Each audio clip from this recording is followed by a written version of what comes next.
everybody? Welcome back to another week of the 5Marks Pro Wrestling Podcast.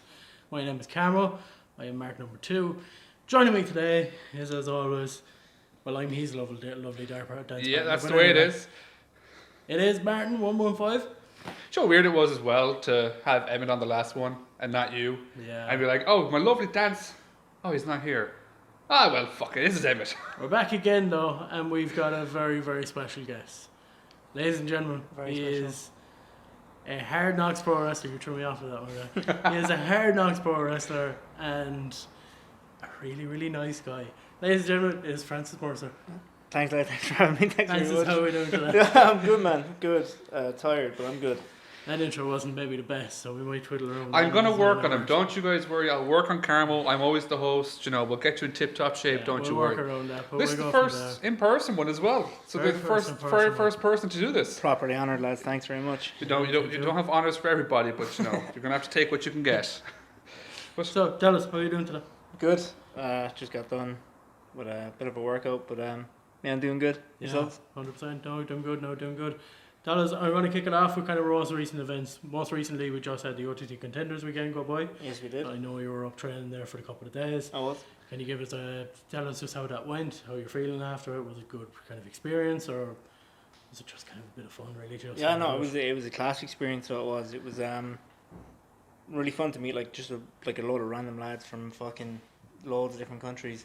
There were so many people there as well, and it was like getting to see like Gal and AJ get on the show on the Contender show was class. Like it was like a really proud moment for like the four of us, because we were all me, Mike, AJ and Keem were all there, and the experience of training up there was like, it's fucking insane. Like we got to train with Paul Tracy, and that was something that like you always hear about, like being like intense. And it was good though.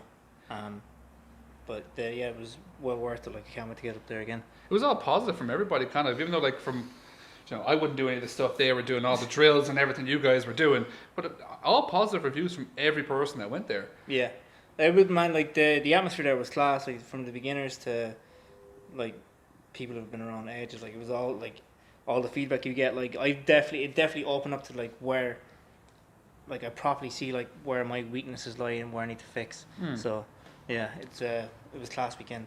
That was great having all those photos done. Yeah. You literally looked like you're going to run through somebody. The thing is, man, like I'm so useless with that kind of stuff. Like they're like, oh yeah, just growl. I'm like, it's so awkward. Like I just, when we were doing them here, like I just needed to shout to get like my stuff done, because I was just, it's so awkward standing there. Like I've been at the other side of it too, because I work in production like in my real life. Yeah. So that stuff it's very funny being at the opposite side, where I'm like, oh, just do the thing, like, you know. I'm just like, give me like 5 minutes, guys. I need to get in the zone.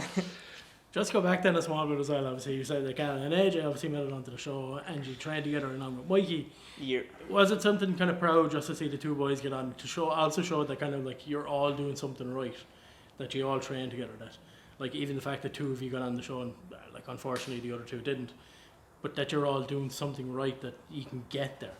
Yeah, no, definitely. Especially like the two boys, because they're on fire at the minute. Especially Gal, like he's just blazing across every company in Ireland, like literally everywhere. Like his face is just there. I'm sick seeing him. No, but I am sick of seeing him.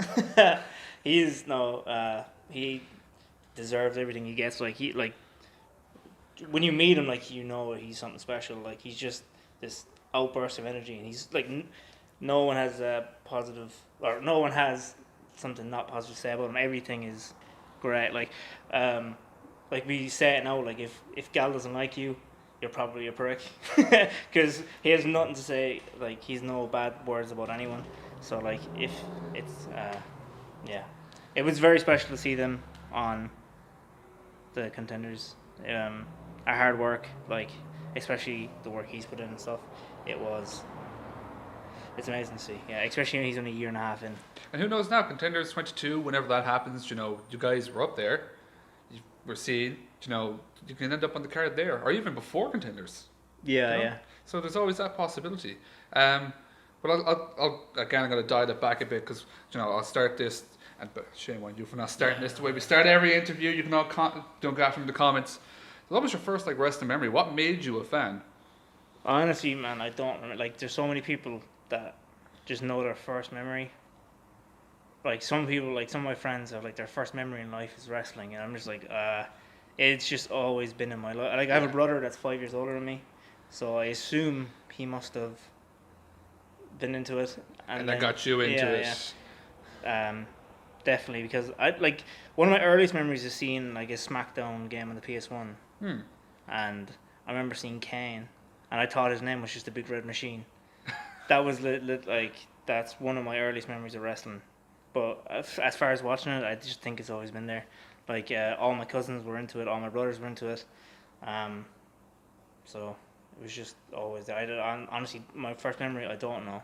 I'm the exact same way. The earliest memory I have was watching a No Mercy, I think in 03 or something like that. Whatever one kicked off with Rey Mysterio. So, I'm the exact same. It's always been there.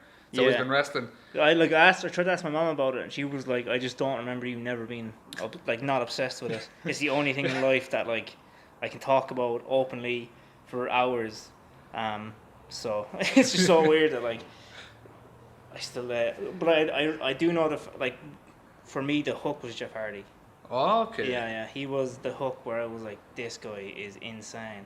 I love when we had a trampoline at home, we took our nets down, and we put it up against the wall because my back wall met with two pillars, so we're that's the corner, and we'd swanton and we came out of my top window once, and my mother was like, oh my god, we're getting rid of the trampoline, and I was like, no.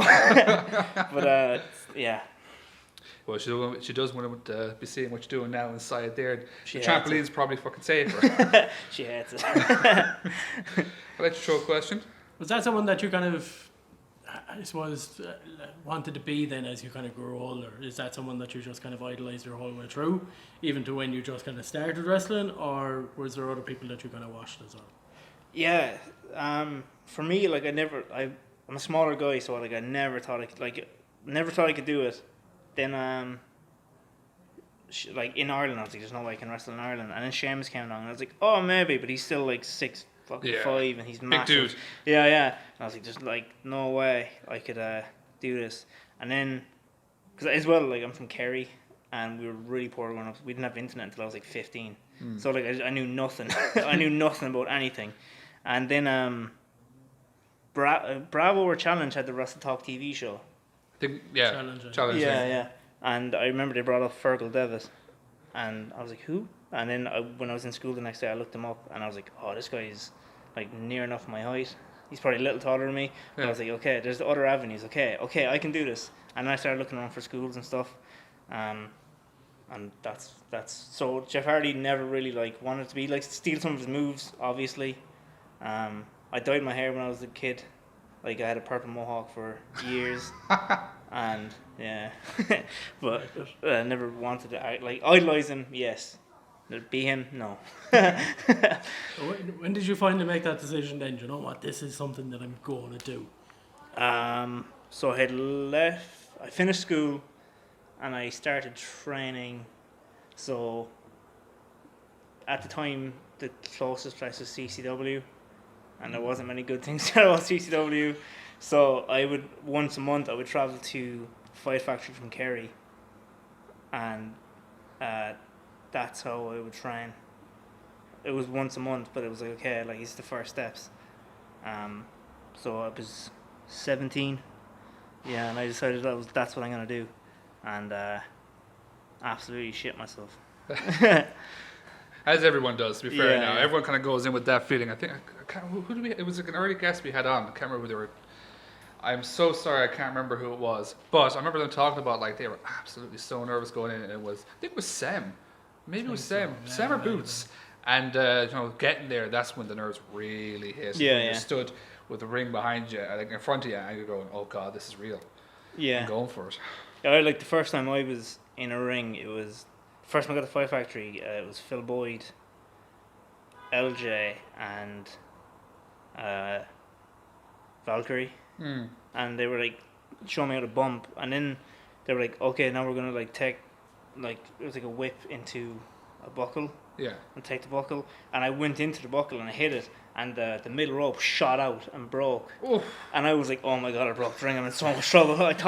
I was like, oh my god, I'm so dead, they're gonna kill me. Like I thought they were gonna kill me, like but no, it was obviously this. How much of a great story would that have been? So how did your wrestling career end?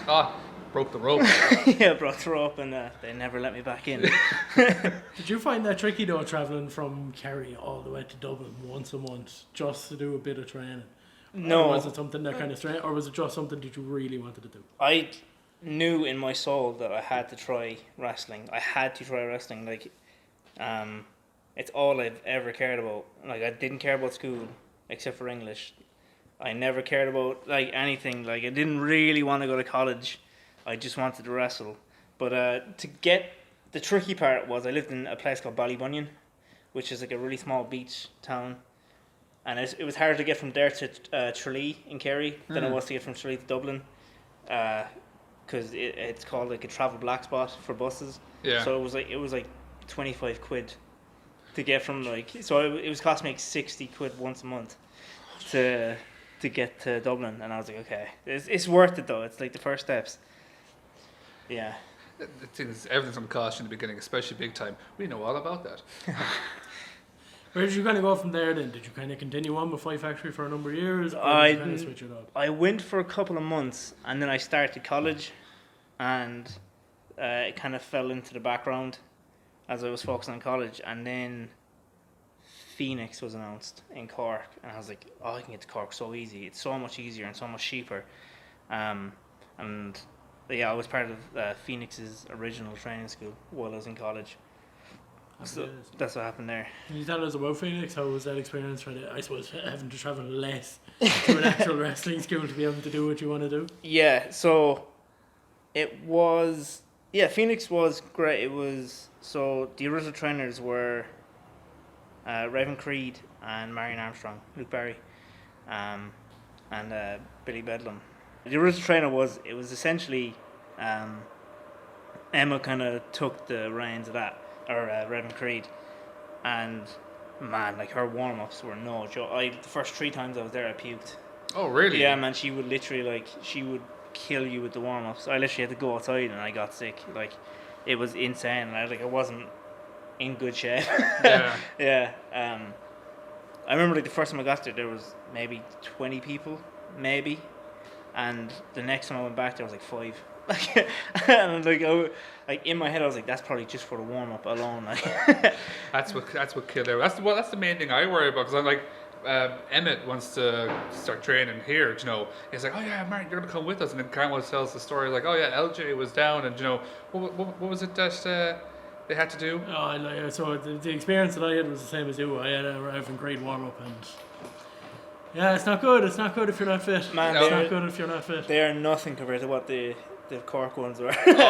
Like they were it was insane. So it was. And I suppose your first match then, did that come in Phoenix or? Yeah, it came in Phoenix. It was a Christmas show in 2018, I think. It was just a battle royale, and I think it was first eliminated. And I was like, I did it, man! I was so happy. I was like, I wrestled.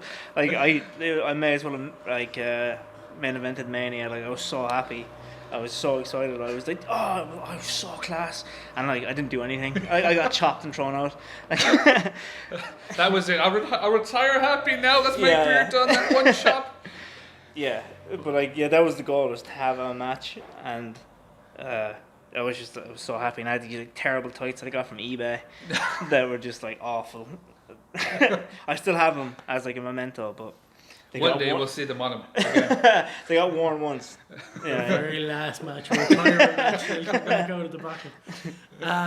In speaking of that battle royal, obviously you said it was kind of amazing and stuff like that. Was it nice just to kind of get it out of the way, just to be able to like, okay, I've had my match now, it's time to move forward? Yeah, it definitely was. Like the goal was just one match, like, and then it was just like, okay, focus on like getting a good match down. And then I think my first actual match was, it was me tagging with Billy Bedlam versus Sam the Sham, and I can't remember who else it was. But I remember like it was in the training school. And I remember after the match, someone put me aside and was like, "Was that your first match ever?" And I was like, "Yeah." And they were like, "That wasn't bad. Like that was pretty good." And I haven't had a good match since. That was actually the question I was going to ask you. Like, what kind of match was it? What was the match that you kind of came out of and you were like, you know what, I can actually do this. I'm actually all right at this. I don't know. Like,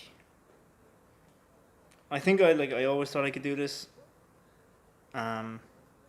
Like once I started training, I was like, I can do this. Like, because I never found like the bumps and stuff. Like my first bumps were horrendous, and it took me a while to kind of get like really good bumps down.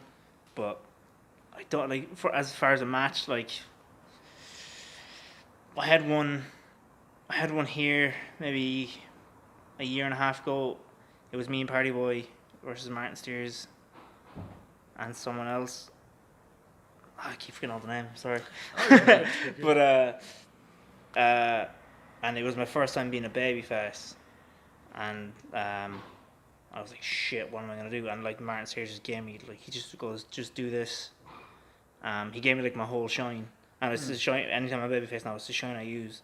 And after that match, I was like, oh, okay, I think I have a little bit. Actually, do you know what? Sorry, I just remember I had a match with Rory O from Five Factory here as well, and at an XP show. And that match afterwards, I remember people coming to me and be like, "When did you learn how to get like actually wrestle?" And I was like, I don't know. I've just been training nonstop. That match was the first time where like I got like a fuck big, man, well done, like big pat in the back. yeah.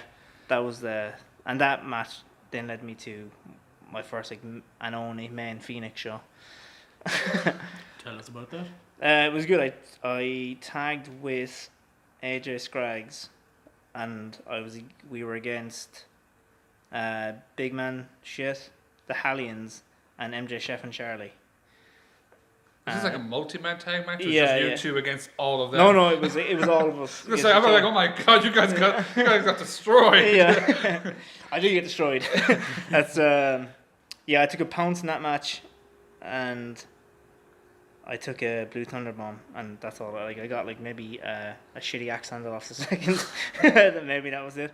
But for me that was like okay, yes, great, I'm on my way. And I can do this. And Phoenix shut down. Yeah. But at that point, I was trying. Like I was still living in Kerry at the time, and I was coming up 3 times a week to train here. Me and AJ actually slept here a few times, twice, I think. To make sure we could like get training in, because he was like he was coming in from Ennistimon. Or something. Oh god, that's a bit of a trade. Yeah. So he was paying like a good amount to come here as well. Yeah. We were doing it 3 times a week, so it was It's very costly. yeah, very costly. Yeah, it was like 60 quid a week for me to get up, because like buses up and down, like it was. Yeah. It was But again, we're so addicted to this. We just. In the end, it's all worth it. It was never a question. It was always just like, why are you going? I have to. Yeah. It's an addiction. I swear I can't break it. Yeah. Not even that, for me, it's like determination to make yourself want to do it, to make yourself be the best person or best wrestler of yourself that you can be, like. Yeah. And you can see it, as we talked a while ago about AJ, Gala, Mikey and yourself. You can see how good every one of you are and how much work you actually put in. Like, was there ever a time during when you first started to now that you ever kind of thought, I don't know if this is for me, or was it always just, I'm doing this one way or another? So, maybe about 2 years into Phoenix, maybe a year and a half, maybe. College was like starting to pile up, and I was like, I better just finish college, and I'll go back to wrestling then. So I started wrestling, or I stopped wrestling, and I just focused on getting college done, and I was so miserable. Like I was like, oh, why? Like this is the worst. I was gonna drop out, but I was like, no, my mother will never talk to me again if I drop out of college. Stick it through. Yeah, and it was just terrible time for me. But that because like as well, like I didn't have a lot of money, so like oftentimes where the training school was in Cork, if you know Douglas, it's a good enough from the city. And I would leave training and I wouldn't have a place to stay, so I would literally stay on the streets some nights. I stayed like 3 or 4 times. I stayed in the streets of Cork to just because I wanted to stay for all the training. And I was like, okay, I need to like take a step back, finish college, and then from like literally college finished, then COVID happened. Oh, So yeah. that was like another bit, and then I was working. I started like working in film and TV, and I was working on Ennis. And after, like, towards the end of one project, it got announced that like Phoenix was opening a school up in Limerick, and I was like, oh, like it's perfect, because I was living in Tralee at the time, and I was like up and down the whole time working. So I was like, I'm gonna be in Limerick anyway. It's like this is perfect, but they weren't open for a couple of months. So what I ended up doing was I just text Steve and I was like, by chance, is the ring in Limerick? And he goes, yeah, man, call down. He gave me the air code, and I just started from there, and I have not stopped since. There's I think from that time, like there hasn't been a day where I have not been in a ring, and that's coming up in 2 years now. Yeah. hustling every day. Yeah. Every day. Every single day. But no, it shows, and you're improving very, very well. You know, I think you've been on. You weren't on the first Hard Knox show, were you? No, I attacked Mikey. Oh, that's right, attacked Mikey. Yeah. And then obviously you had the match with Mikey, and now we're at where we're at. But it shows. You know, you're putting in the work every day. The matches are getting better and better. So. You know? Yeah, well, like the last one now was really fun because CBL was someone I wanted to work, and I got the chance to, and I was like, "Fuck, man! Like he's really good. He's really good. He hits hard, like." And I was like, "That's I like that." Yeah, it was a lot of fun. Like, and like I've just been putting so much work in. From like just working out standpoint to the ring standpoint, it's all hopefully like just getting like I always just want to be better than the last one. And I don't know. Yeah, just to take away from the wrestling, put a pause on the wrestling for a bit, because obviously I did like TV and film myself in LCFE up the road. So is that something you're still doing now? Are you still doing like movie, TV and stuff like that, movies and stuff like that, or are you just full-time wrestling now? So at the moment I'm taking a step back from TV and film because when I'm doing that it takes away, like I have to leave for periods of time where I can't wrestle. So, and I just want to focus on this for a minute. So I just got a job in a warehouse down the road. So, and it's 7:30 to 4:30 Monday to Friday, and that's perfect for wrestling. So, but TV and film I had to put aside. Like the money was class, but it was like wrestling. Like I treat wrestling like a full-time job. Like it is my life. So. You can't do that and film because film also becomes your life. Yeah. It's insane. Like it is hell to record anything, and I know that we did a short film when I was in LCFE, and I think, God, were we working on it for like 2.5 months, and it was just hell. It was fucking hell between recording shots, re-recording shots, the editing process, making sure everything was perfect. Like. It went on a lot longer. It was supposed to take a month. It went on a lot longer than that. Yeah, so for me, like even when I was like in TV and film, like, I was just like daydreaming about wrestling. Like, so have you ever been on like an actual set? Not like an actual set, no. So an actual set, right? Like I was assistant director, but when you're starting out, you kind of get like shitty positions, and you get sent like we were in the middle of so we were shooting a movie called Joyride with Olivia Colman, and I was like, we were on this country road in the middle of Kerry, and he was like, just go way down and make sure like no traffic comes. And it was like coming to like sunset, but I was like just daydreaming. I wasn't paying attention to anything. And like over the radio, I hear like Mercer, like, what are you doing? And I was like, what? And he's like, you're doing a fucking kata. He was like, you're being backlit by the sun. And I was just like throwing super kicks. Like, he was like, it looks like a kung fu movie. What the hell are you doing? And I was like, sorry, man, there's just nothing going on here. I'm talking to cows. Like, what do you want? Like, I'm fine. Cutting promos on them. See you, cow. Yeah. But yeah. So like, I'm just always just thinking about wrestling. So yeah, right now I'm taking a step back from film to focus on wrestling. Can I ask you, just because I know when we were doing the short film, I had the shitty job of being the person holding the lights all the fucking time. Oh, there was two of us Yeah. put on the actual thing, but the other lad didn't show up, so I was doing double duty. So I'd be like, oh, yeah, hold that light there, make sure that one's good, everything. But I remember we had one issue where they wanted to do like an overhead shot, like looking down the person, and they were like, we've no fucking thing to hold like the lighting up. I was just like, what if we bought like a load of like bamboo sticks, like a kendo stick, taped it around that, and I could hold it like that, and like, right, let's fucking try it. It worked. Where did that idea come from? Fucking wrestling. It came from wrestling and kendo sticks. I got a whole load of bamboo sticks and just. Did you ever have that type of thing, like we're like, oh, lads, we're stuck. Oh, I know what we can do here. Wrestling helped me with this one. No, like. No. It's like a super kicked a guy in a movie came to my head. No, I'm trying to think of anything kind of.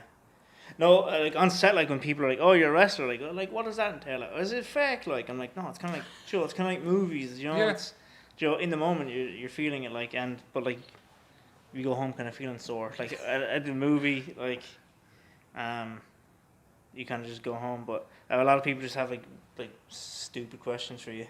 Because not a lot of them don't like know this, but like I think we had Angus on, and Angus said it best. You know, the wrestling for like the TV film, it's like a bit of practice. You know, because you can do all the stunt things yourself. You know, if you ever go back to it, you know, I am a wrestler. I can take the bumps or whatever the hell you want me to do. Because why? Because I do it anyways. Yeah, it's very different though.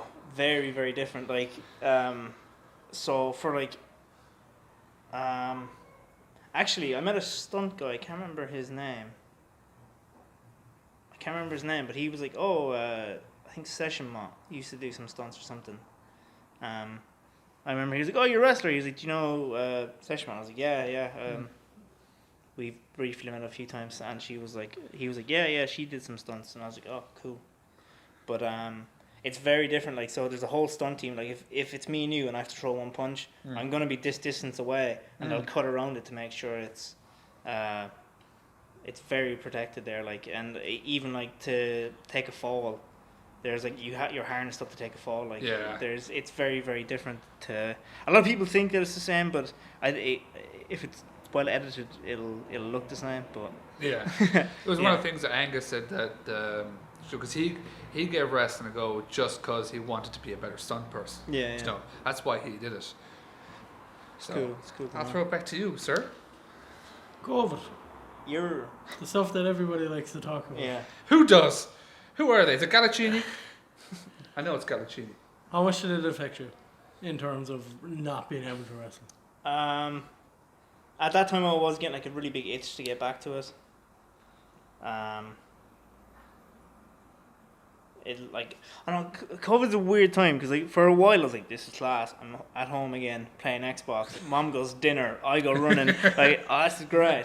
But after 2 weeks, I'm like, I want to go back to my apartment now.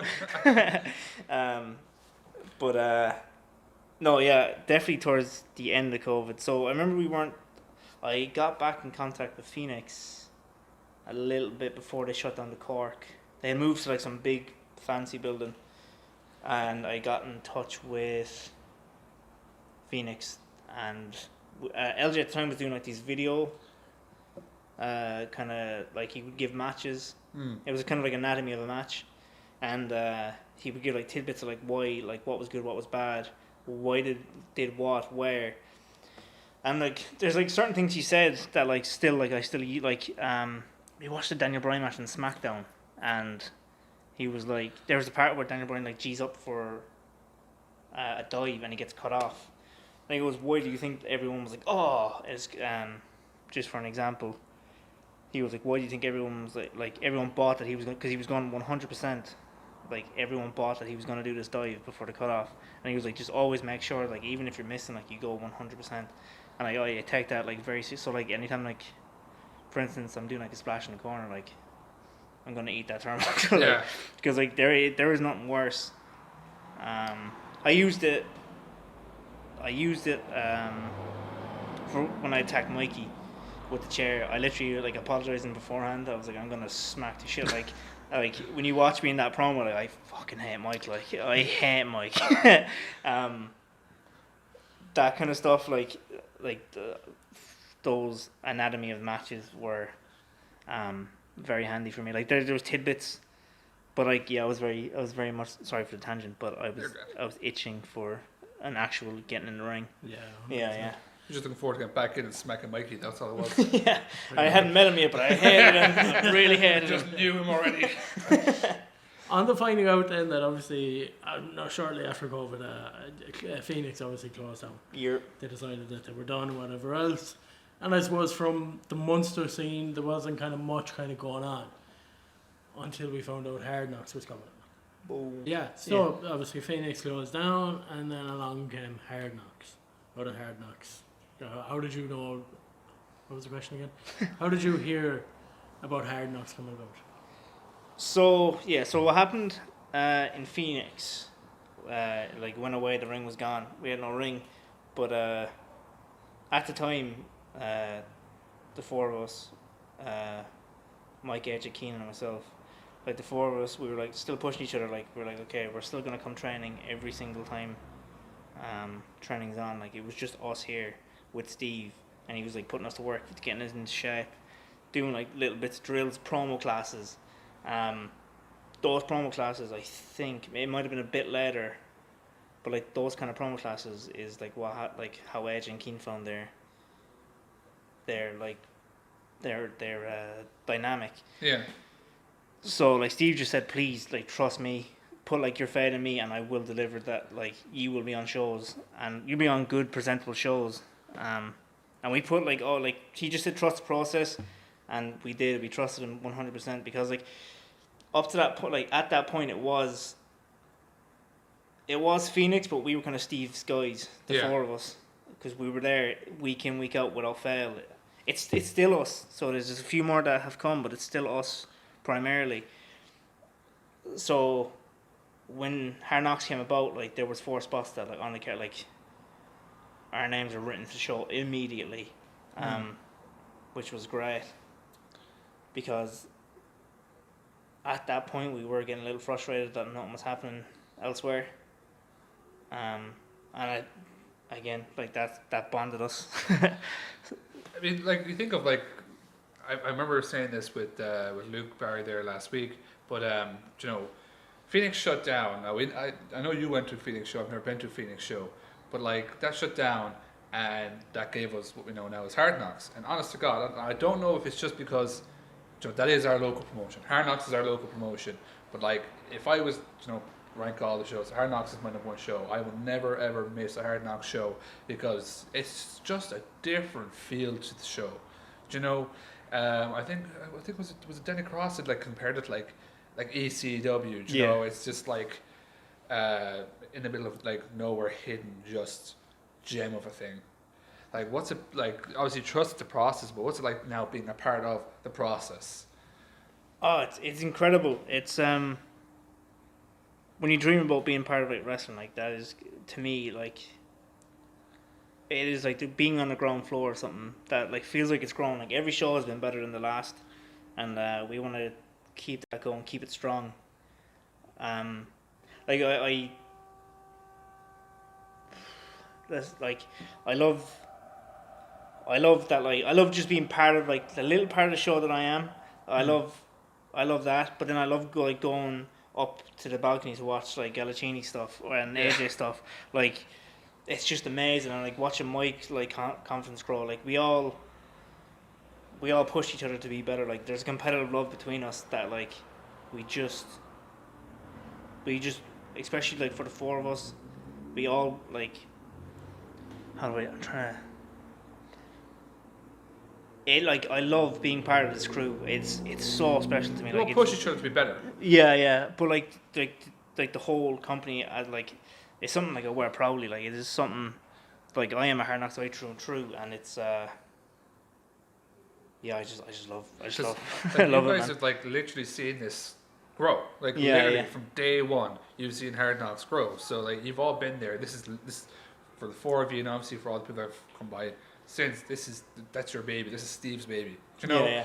and it's just growing to be bigger and bigger and bigure. I mean, like I feel like every show tops Yeah. the show previous. You know, Yeah, like every show there's like a bigger balcony dive somehow. Figure it out. It's like what man, like it always seems to be someone from the detachment as well. First it was Steve. Steve was like jump off, and Terry's like, I'm one up, yeah. I'm gonna stand on the balcony, the tip top of the balcony, and go.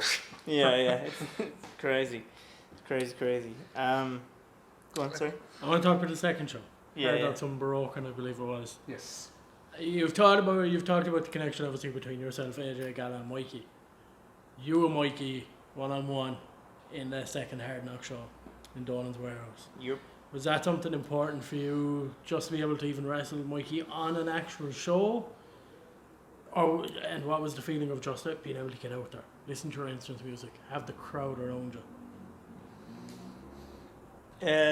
It was special for like many reasons. Like, at that point, I got my focus had been taken away from wrestling a little bit because I was working so much on film, and like up until like close to the show, like that match was like threatened to be pulled, like because like I wasn't putting in like the work that I should have been putting in, and maybe 3-4 weeks before the show, I was like, okay, like me and Mikey both were like, we're gonna prove that like we deserve to be on the show. Like, and we did the match for Steve, and I remember like halfway through the match, I looked up and I seen his face, and I was like, we fucking got him. I whispered to him, we fucking got him, man. Because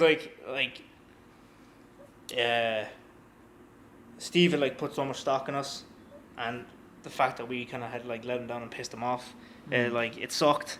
But then when the threat of like you better put your fucking socks up, or this match is not gonna happen, we like put the pedal to the metal, man, and we made sure that like we pulled out all the stops. So yeah, it was a very special thing. Like one of my best friends, like getting to wrestle one of my best friends, and like, I stuck my middle finger up to his mom. Like, I'm sure that really pissed him off. it was great. It did. Like, you see the drop kick he gave me? It winded me.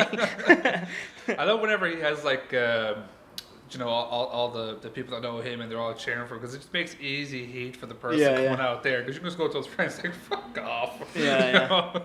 But no, the match now, I remember watching it. It was a great match in my opinion, the best Hard Knock show. Unbroken is still the top one to me. Undisputed was getting there, but I think if I was there for the Mikey turn, it would have top. I was so mad. And I don't know about you, because you weren't there either. Like, we missed that turn completely. We were out doing an interview with Boots, and we came back, and the lads just go to us like, Mikey's in the draw. What the fuck do you mean Mikey's in the draw? He was fighting fucking Danny Cross. He turned on Steve, and I fucking missed it. What? Yeah, that's how much you guys have was invested in this. I snuck out to the crowd to watch the turn, so I did. I like snuck up behind. I think there was a few School of Irish wrestling lads. I snuck up behind them, just like peek over their shoulders to watch it, and ran away again to the locker room. I just wanted to see it live, because we knew it was happening. So obviously, I think Unbroken was the beginning of this. We got Undisputed. Yourself and Foxy. There's some stuff going on there. No, I don't obviously, about him, man. we can leave it there. I just want to ask you though about Undisputed. So obviously, you said it was great working with CPL, but did you really appreciate him actually coming out when you're trying to do your own job?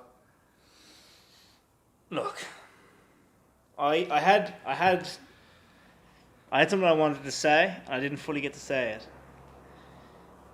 But if you watch my stuff, you watch the 2 matches I've had in Hard Knock so far, if you look, that last show, I can tell you Foxy hesitated when I was pinning CBL. I know for a fact I had him with that roll-up. I know for a fact that small package was perfect, and Foxy hesitated. Right, it's incompetence on, I think.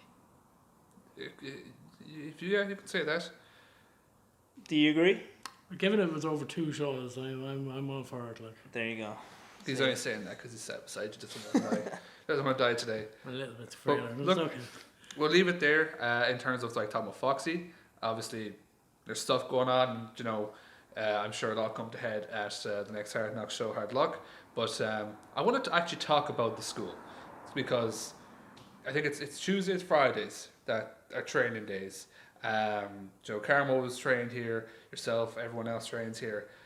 What is the school itself actually like, and just learning from like LJ Cleary comes down, Raven Cree comes down, Steve, just getting that knowledge from the Hard Knox school?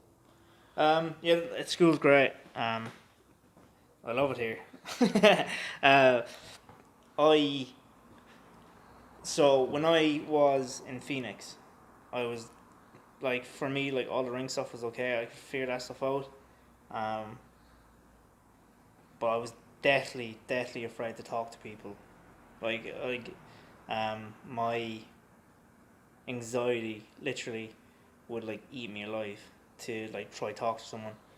Like I remember like me and Steve were talking, and he was like, "Yeah, I could never imagine like you back then, like just sitting down and having a chat now." And I just like, so for example, we walked before we were, so from the Phoenix place in Douglas, we got from Douglas to the city, and we were walking through the city, and I said something, and someone turned to me and goes, "Were you here the whole time?" And I literally went, "Yeah."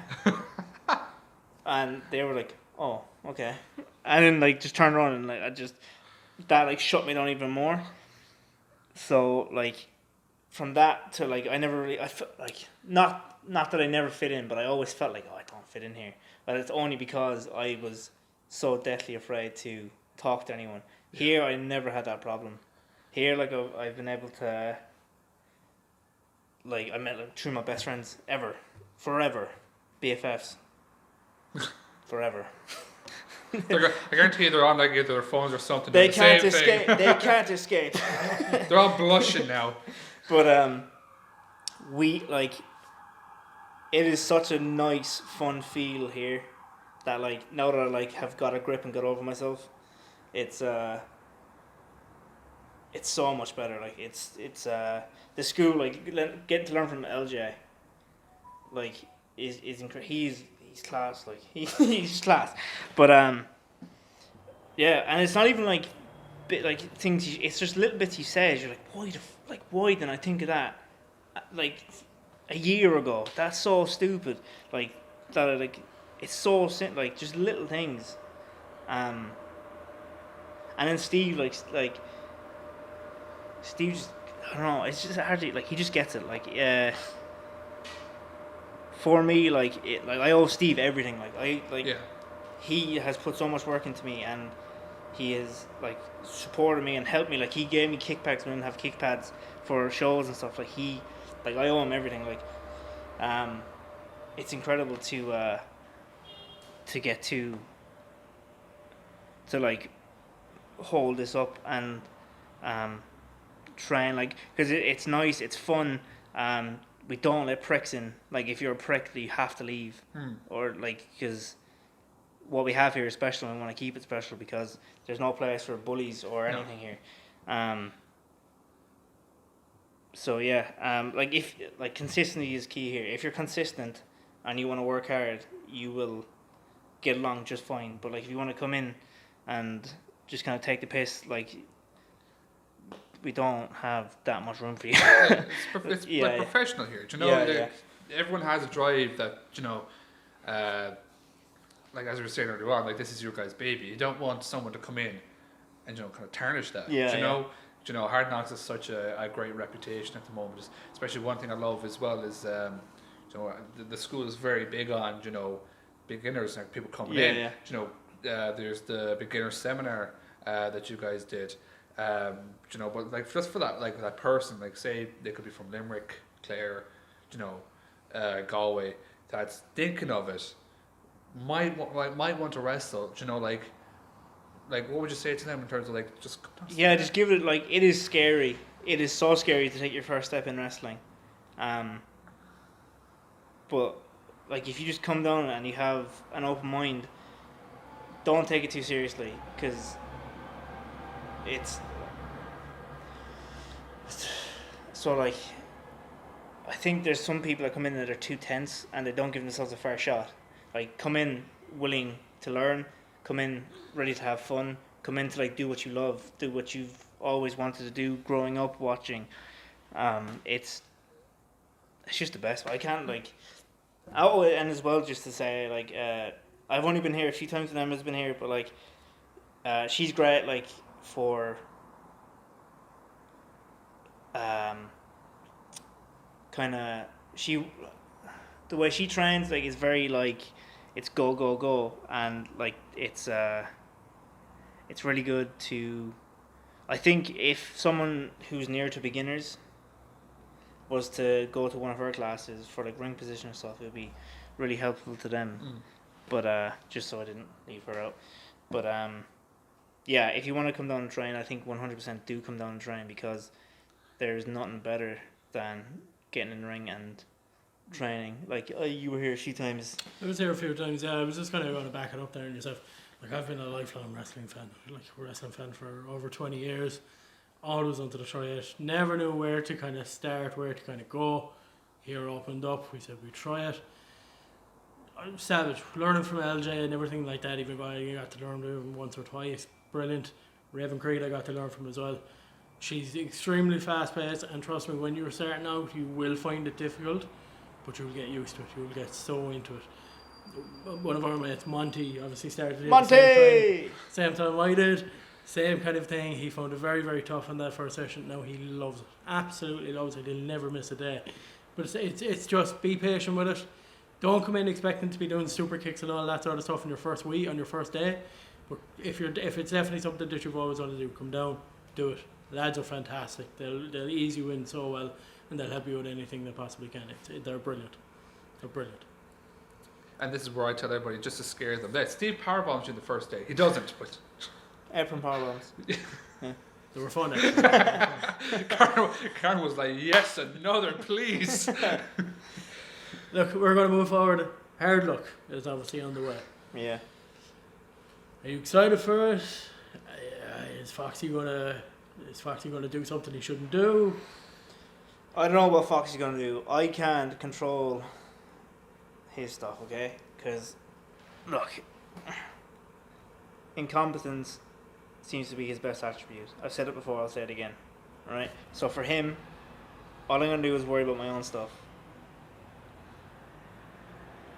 So what I want now is for everyone to just look forward to seeing me show Foxy up for who he really is. I want you to see Foxy. Okay, I work hard, and when I work hard, I really work hard. I really, really, really hate that he is someone that's trying to stomp me out. Okay, I've done nothing to him. But for whatever reason, twice. Not even for hard luck. Where do you hope to be, say, like, I think after this show now we'll be coming up near enough to the 1 year anniversary of the first OTT show, which was Unrivaled. What is the future goal for Francis Mercer? Is it OTT, Hard Knox World title, or? Right now, I believe I have some of the biggest untapped potential in Irish wrestling. I truly believe that myself. I said it when I first showed up at Hard Knox. Like, I've been banging at doors for years and no one has answered, so now I'm just not waiting anymore. I'm kicking in every door. If the door's locked, I'm breaking in a window. I don't care anymore. I really, truly believe I deserve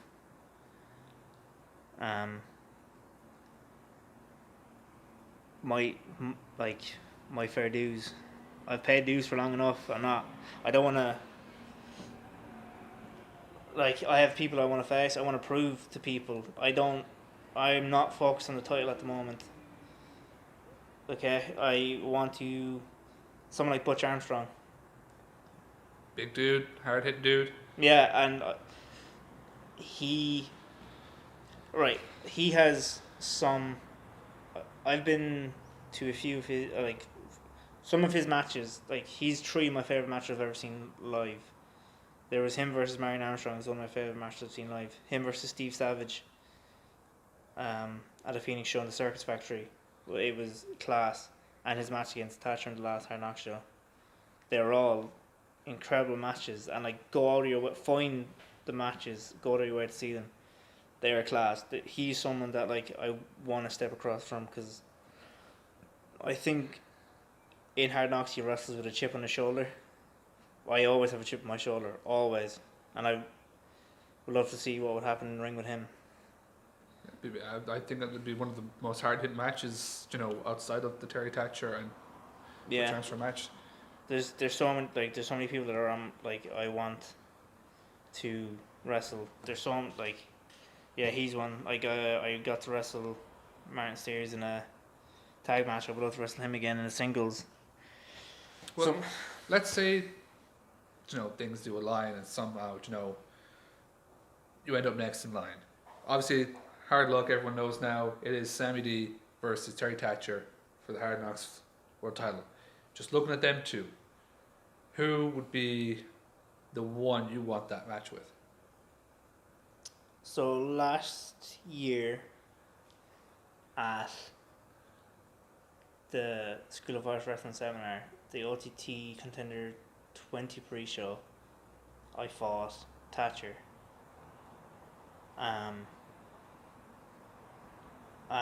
I feel like since then I've leveled up my game. I feel that I'm stronger, I'm faster, I'm better, I'm more equipped. I would like to face him again. That'd be a huge match. Hugest match. And as you said, it doesn't matter to you whether the title's on the line, not on the line. No, I just want to prove that I can hang in there with him. There you go. Book it. Book it, Steve. Book it, Leon. Book it now. But back to you, sir. I want to ask you something a bit more kind of, I suppose, personal there, if anything.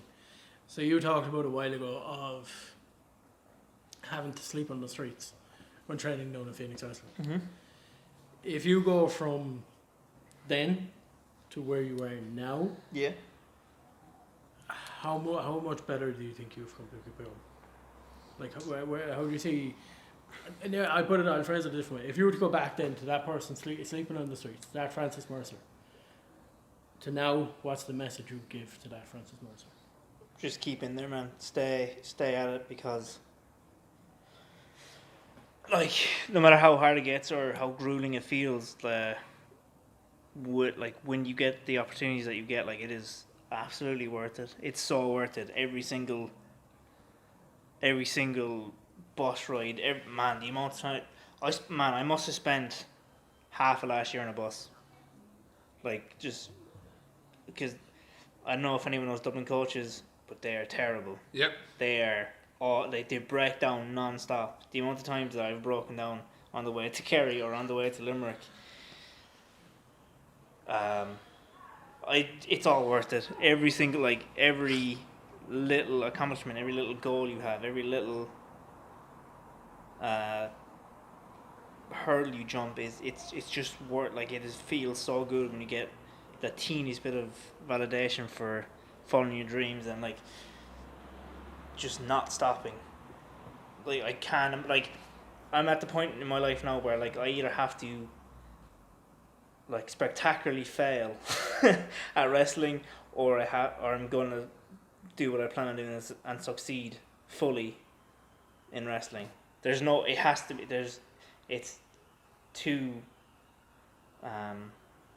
one or the other. It can't be I'll dabble here, I'll dabble there. It's got to be two extremes. It's either I'm the absolute shit, leave wrestling, or I validate myself fully and I'm one of the best. No, perfect advice. Great advice. And there's so now I'm one person, wouldn't change a damn thing. Is there anything you would change or like in your past or like that, or no, made me the person I am now? If it would, I would just say I would go back to myself and just say, "Here, look, man, just chill out. Like, stop fucking overthinking." Like, so for example, I remember like early on, I asked for advice, and it was actually LJ. I asked LJ advice. He goes, "Oh, just drop me a text on social media."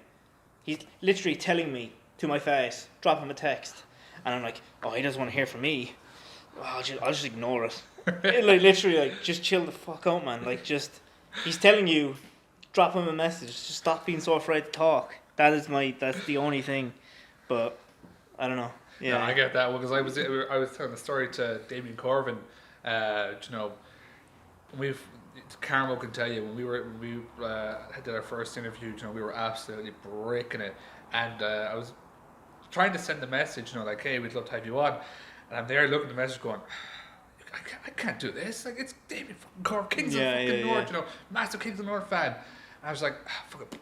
Literally 2 seconds later, yeah, perfect. Like, what the fuck was I worrying about? Yeah. I think it's just in our heads, like, maybe in their heads they're fucking massive stars. Yeah, but like at the same time, they're all like us. They're all humans. They're all fans. And they're all happy to help whatever way they can. Yeah, exactly. And like, the best advice that Steve ever gave us was like, when you meet just be normal. Just be normal. And it always works out every time. So I see Galachini missed that message.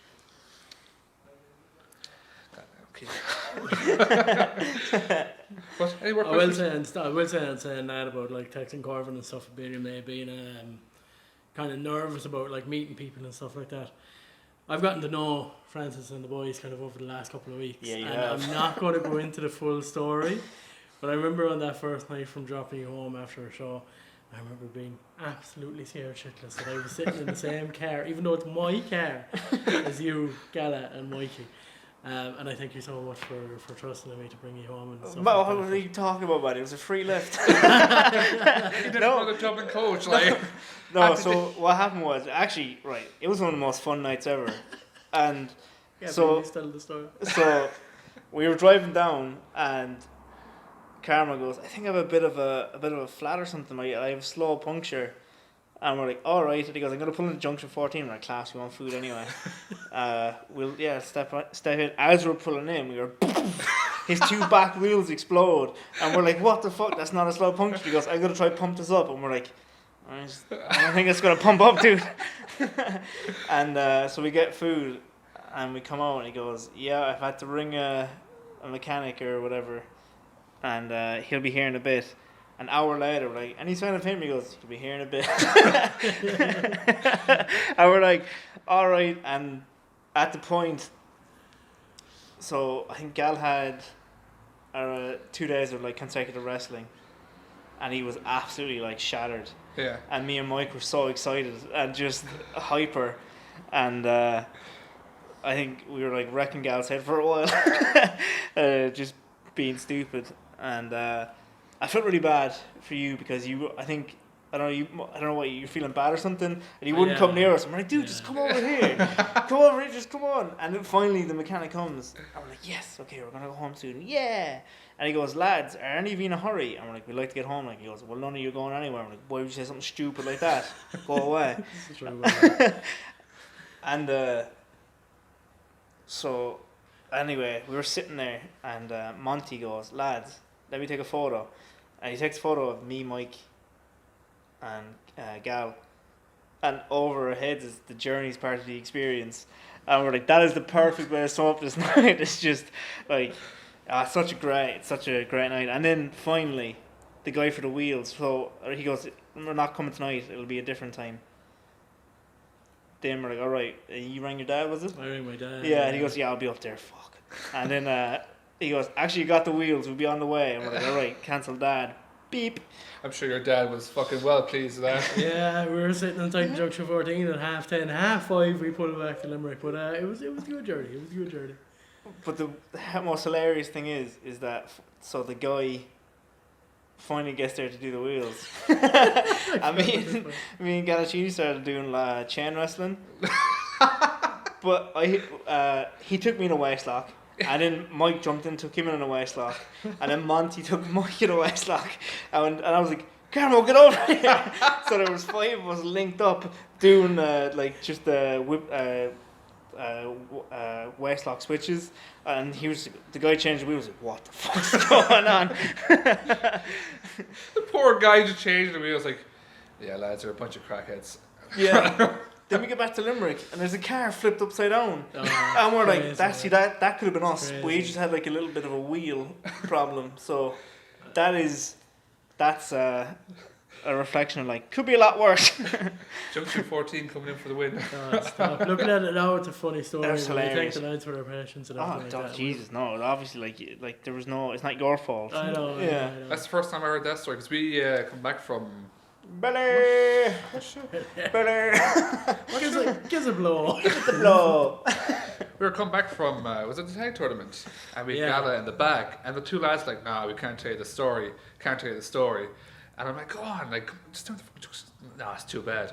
That was not that bad of a story. I know. He quieted down quite a bit, but like, you know, it was bad enough. That Yeah. and you gave us a drive home from the OC weekend there, Yeah. and I was like, do you mind if I play some music? And I don't know what you were expecting, but me and Gal had a sing I song. have to tell this now. He turned to me and he goes, what kind of music you into? I goes, oh, sure, kind of rock and 80s and that sort of stuff. And I goes, what are you into now as well? And he goes, Joe, I'm into kind of rock as well, but not like kind of heavy metal. That's the only thing I don't really like. I said all music. All right, first off, this is preface. I didn't go rock and then play what I played. Tell me what you play. So me and Gal sung The Wanted.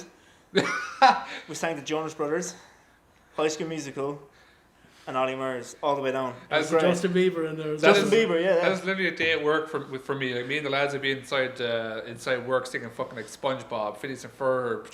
For Bowling for Soup, man. Good band. Yeah, you're great, man. Yeah. Any song that comes to our head. I remember one day there, so we were sending back like pallets. We were just tying it up. Me and my supervisor were just there singing fucking. Oh, I can't remember what the fuck it was. I think it was like High School Musical or something. So good, And man. our manager So good. turns around to us and just goes, it's no wonder the last manager didn't fucking like you. I'm starting to get to that point.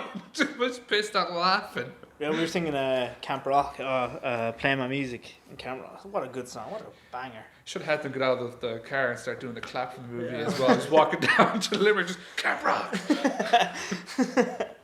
It's a good drive home, though. Yeah, Fuck I was like, oh, Camera definitely hates us. What do you listen to? I listen to rock. I listen to all types of music. All right, don't play any rock. Just, Puts on fucking Jonas Brothers. yeah, I was expecting like AC/DC or something like that. No. no. Fun times though. Yeah, Fun it was times. great. The next one now will be fucking SpongeBob and everything now they've said it. So enjoy that one. I'm okay with that one. But look, lads, we've had a great chat. We're going to try and end this now if we can. After a bit of belly, but Francis, you've been an absolute star. Thank you thanks, so man. much for joining us today. Oh, no problem, man. Anytime. Just before we go, have you any social medias, anything like that you want to shout out? What is my social media? I don't know. Shit. At Francis Mercer on Instagram, and at Francis Mercer 96 on Twitter. We will throw them up in the video. Anyway. Yeah, You'll see sweet. it. Or in the description as well. Actually, I need to start doing that. I need to That's a start good using my shout. social media. Martin, tell us what the 5Marks social medias are. 5Marks socials are, it's 5Marks Pod on Twitter because they only let me use a certain amount of characters. 5Marks Podcast everywhere else. Make sure you check out the TikTok. That's something new we're starting now as well. And not just that, Carmo. Do you say on the tick? No. Did you say on the tick? You did. On the TikTok. Oh, The okay. TikTok. Okay, sorry. You're good. That's a Johnny. different story, lads. As well as that, this will be the first episode we can actually publicly say. Go check out our socials because we've got merch coming soon. We do, yeah. Check out the Instagram and Twitter for that. More information will be coming soon. Can I actually tell a funny story about the merch, alright? So we announced the merch last night, right? My plan was to announce the merch when we had the fucking merch. Emmett decided to go on Facebook and put up the photos of the merch being like 5Marks Podcast merch coming soon, and I instantly just went, you fucking prick. Now I have to promote the fucking merch too early. But check out the merch. I designed it myself, so any bad terrible. complaints about it, Carmo designed it. It's terrible. It's awful. Might It's have actually not good delivered. merch. But Look, thanks again everybody for listening. Francis, thank you so much again for coming on. Give us the blow. Everyone make the sure to check out Hard Knox Hard Luck July 30th in Dolan's Warehouse. But for another week, we are officially ding, ding, done. Woo!